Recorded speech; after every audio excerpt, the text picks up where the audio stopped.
How to redeem Kinguin gift card.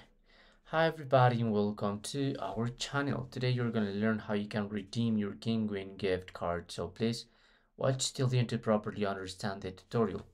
Basically what you must do here in your web browser is go into the URL bar and type kinguin.net/redeem.